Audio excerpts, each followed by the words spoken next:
If I have to move to network and content delivery for the isolated private cloud, private networking, the AWS provides VPC. VPC is nothing but a virtual private cloud where you could create your services, subnet.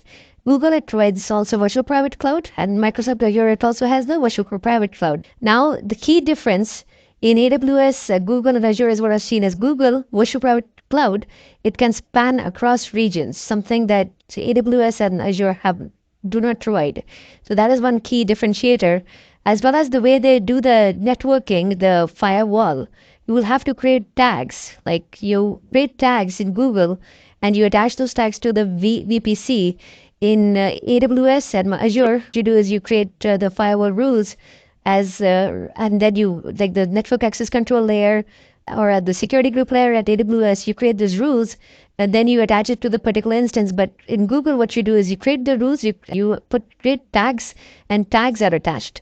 So let me know if you guys are interested to go into a little more detail, and I could create a next topic on going deeper into that particular thing. So then cloud promises connectivity, like there is the API gateway, has there, as well as the VPN setup connectivity for AWS, while Google, it has Cloud VPN as well as VPN gateway setup. For DNS names and records, Route 53, AWS provides Route 53, Google Cloud Platform provides Cloud DNS, and Azure provides Azure DNS as well as Traffic Manager for routing the traffic.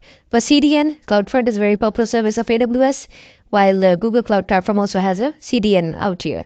And content delivery network is also from Azure. Now, for most of our enterprise customers, they do have applications running on-premise, and which is where it is kind of good to have a direct connectivity between the on-premise and the cloud service. So direct connectivity is usually an optical fiber connectivity between the data center, something like a data center provider does, like a network cable company would be doing, such as Verizon, would be running optical fiber connectivity from the customer's on-premise environment to the cloud. And that is what AWS calls the direct connect, Google calls it interconnect, and Azure will call as express route. For the load balancing configuration, there is a elastic load balancer. Earlier there was a classic load balancer. In Azure there is also a network load balancer that falls under the elastic load balancer. Google also falls under the umbrella of cloud load balancing, and in that umbrella there are a lot of other load balancers that they have that one can kind of use based upon the use case.